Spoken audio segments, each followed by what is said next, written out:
Hi everyone. It's Thursday morning and we're just sitting around relaxing, all our babies in the house with us and kicking back. And we were sitting here watching a TV show we like to watch. It's called Pet Collective. It's just all different kinds of pets and animals and funny things that they do. And we like to sit around and watch it. And I was looking down, Delilah, Sheba, I don't know, several were laying there on the big bed where Reba is now. And Delilah was just sitting there like a kid laying on her belly watching TV with us. They were all kind of tuning in and out, but Delilah was really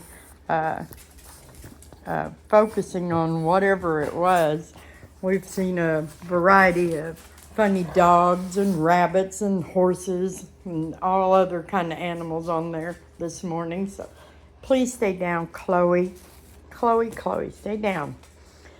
But we're just having a quiet, relaxing morning. I was sitting here. I'm kind of lost on days like this when I just don't have a lot of things to do. Jeff, I think, is just right when there's not much to do. But I'm the opposite. I start feeling restless and like I should be doing something.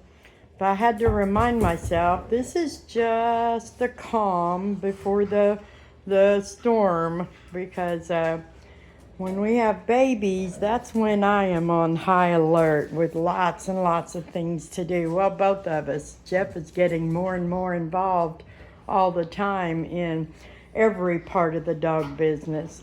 It used to be just him after working all day. He'd just come home and hold them and kind of do what he's doing now.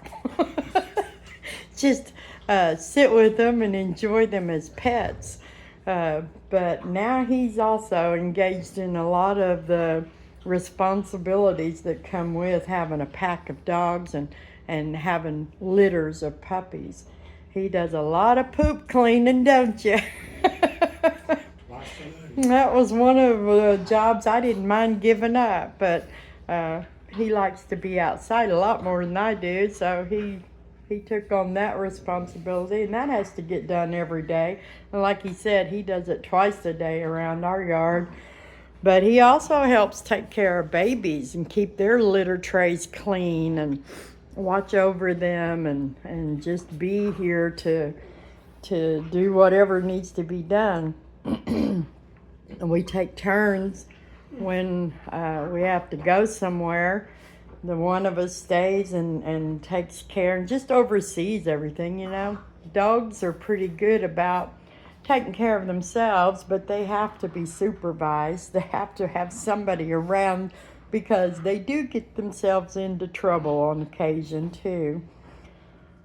All our little ones, they are so bonded to Jeff. They just follow him around the house like crazy, or the yard. If he's outside, they want to be outside. If he's on the couch, they want to be on the couch. And they see him coming when it's when they forget that they're supposed to be pottying outside. They see him coming, they know they're in trouble. He scolds them and picks them up and puts them outside. And now he doesn't even have to do that. They just start heading for the door when they see him coming. They're learning, yeah. They are. They're April, May, June, July. Yeah, they're right on 4 months old, except for the Colorado kid. He's about 3 months old now, I think. But Rosie already knows how to go to the door. She knows how to go to the door right after she pees in the house, huh? I say, Rosie, let's go outside. Yeah, I've seen her. She pees in the door and she's like, uh-oh, and she runs to the door. So it's like they're learning, but they've got to get it in the right order. Go to the door first, Rosie, not afterwards. So Ring the bell. Anyway, they keep us busy, they keep us entertained, and they just love laying around the house with us. I say it all the time. Boston Terriers are not normal dogs. I really do believe there's some human DNA in there. They are so, on the serious side, they really do adapt to their environments. And Boston Terriers are really good. They can be a very high-strung, high-energy dog, and they have that in them. But they can also be laid back and sleep the day away. I have homed some of them to all different types of family type environments, from very elderly people who don't have a lot of activity in their lives, and a Boston Terrier can be perfect for that just as much as they can be with a bunch of kids and yard playing and outdoor activities.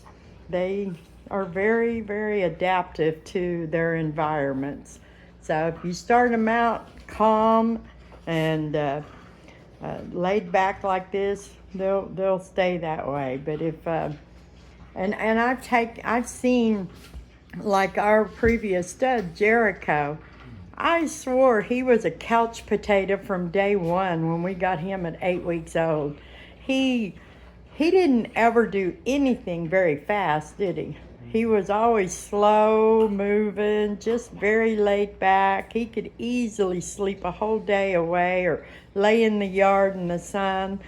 And then when he retired, he went to some people in Canada, and that dog goes hiking and waterboarding and goes up in the mountains in little snowsuits all the time. I cannot believe that dog is living such a active lifestyle now, but he adapted very well. They've sent me videos and photos of him doing all kinds of things I never dreamed Jericho would have the energy for, but he does, and they just love him, and Jericho's living his best life. I think it's easy to get a calm Boston Terrier to get excited and playful. It's a little harder to get the excited Boston Terrier to calm down. So we try to work. We have calm all the time. We have calm usually in the mornings and in the evenings. But then there are days, if you've been watching my videos for any time, just last week, they had all this pent-up energy. We'd had a few days of rain, or maybe it was the heat, I don't remember. But they were not so calm then. And but they never get too wild on me because, well, I guess that's just not our environment. But there are days they are more energy than I want them to be. And we have to just more or less fall in line and kind of go with it because they have that and need to burn it up sometimes. We like for them to spend time outside, and they do spend a lot of time out there with the swimming pool. We haven't put up the volleyball this year. Delilah gets so obsessed with any of the balls, we've kind of stopped doing that because I'm telling you, she will overheat. She will not stop. We literally have to pull the ball away from her, and it doesn't matter what kind of ball it is. She will foam at the mouth. She will overheat, and she won't let anyone else near a ball. I've tried putting multiple balls out there so the other dogs could play too, and she somehow manages to herd the balls all into her possession. They're all hers. So, and then she kind of took the fun out of the water hose too. We like to sit out there and spray them or make like a sprinkler with the water hose, but now she attacks the hose and wants to kill it like she thinks it's a snake or something. She just gets uncontrollable excitement. So we have to be careful on what we do. It's sad because now, when just to fill up the swimming pools, Dad has to bring Delilah in and leave her in the house so he can do it without her punching holes all through the water hose. And she goes crazy. She can't stand that. She knows the water is on out there and she wants to be right out there in it. But They do have their quirky things that I wish I could train out of them, but we just kind of work with them and let them be who they are. Other than that, they're all just doing really well. I know they're going to wake up in a little bit because I'm going to start moving around to do some stuff, probably some sewing. I'm just going to take advantage of this slower time that we're having right now and try to get my sewing caught up and get ahead on some of the things I make and sell. And we are going to be very busy before too long, aren't we, Mama? Aren't we, little Mama? Reba, you're laying right. I lay that pillow there, hoping to kind of discourage them from getting into my chair, but you don't seem to mind if the pillow is there. Reba is putting on some weight, and I will probably do a new ultrasound on her today just because I haven't done one in about a week. I'd like to see our babies again and make sure that if I can see how many. Last time I was pretty sure I could see 5, but I don't know if there's more or not. She's due the end of the month, the end of August or the beginning of September. She just wants to lay. She just wants to be laying and left alone. So I expect she's going to start putting on a much bigger baby belly before too long. So what's today, the 7th or 8th, something like that. So it's not too far away. We do have the waiting list open if anyone is interested in Reba and Simon puppies. Simon, look at me, pretty boy. Oh, Simon, look up here, you gorgeous baby. Oh, look up here, stretch. So we should have some beautiful black and whites, possibly some brindle black and whites. And that waiting list is open. If you're interested, you can fill out a puppy application. Just print it out from bogansbostons.com and fill it out and send it back to me, and I'll give you a call and we'll get you on the waiting list. Maggie Pearl, she's an amazing little girl. She's my dog. Caleb, turns out, is probably going to be Jeff's dog. Rosie's going to be leaving us Saturday. Hey, little Rosebud. Look at her. She is so much like her mama in every way. I think her personality, her shape and everything, she's just going to be so much like her mama. But she's leaving us Saturday. She'll be living in Chicago, Illinois. I don't remember the name of the town. And then Amos will be the next one to leave us. And he was so sweet this morning. He's gotten where he comes to me every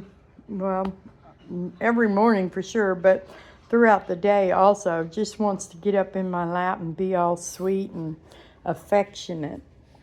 He likes to lick and just show affection. And then he'll bite me. And this little boy, he's just fun all the way around. I love how him and Maggie both, if I call them, they immediately respond and will come to me, even from a deep sleep. So now Caleb and Rosie, they're like, I'll think about it. Let me wake up first. Rosebud, Rosie. Yeah, no. Maggie. Oh, Maggie Pearl. I'm talking to you, pretty girl. I'm talking to you. She's a sweetheart. We bonded pretty good. So I tried bonding. We're bonded. She just has a different personality. She's a more independent. I don't really want to snuggle right now. I'll let you know when I do, kind of personality. Oh, look at you, you pretty boy. Oh, Amos. Oh, Amos, we're gonna miss that little guy. Him and Rosie both, we've gotten pretty attached to. I like to see my puppies go by the time they're 8 weeks old, because after that we do start bonding with them. So it's gonna be a hard time to say goodbye, but we know both of the homes they're going to are perfect for them. So it'll be good. I was noticing Amos has been playing rough, or somebody's been playing rough with him, because he had a pretty good scratch right there. They've all got little pinholes where they bite each other. They still have very sharp teeth. And Maggie, as much as I love her affection, that little girl, she's in a biting phase right now. Just bite, bite, bite, bite, bite. Can't hardly put your hand down there. She starts biting when she's excited. Are you my baby too? Huh? Are you dad's baby? Yeah. Come here. Let's see. Let's see it. Come on, let's go see it. Got to see that belly. Gotta show your belly. Let me see that belly. Here's the Let me belly. see that belly. I see that belly. Oh. Something weird that we've done since she was a little tiny girl, and she just usually just rolls right over to show her belly. She loves that. Oh. Yeah, she likes So anyway, that's all we're doing, guys. We're just laying around, taking it easy. It's going to be super hot again. The heat wave is coming back with the high heat indexes. So I expect we'll either be in the water or in the house most of the time. And Dad's going to be the one to oversee all that, because I'm going to go hide out in my craft room today. Yeah. that. So anyway, we're going to get off of here, and we'll be back tomorrow for sure.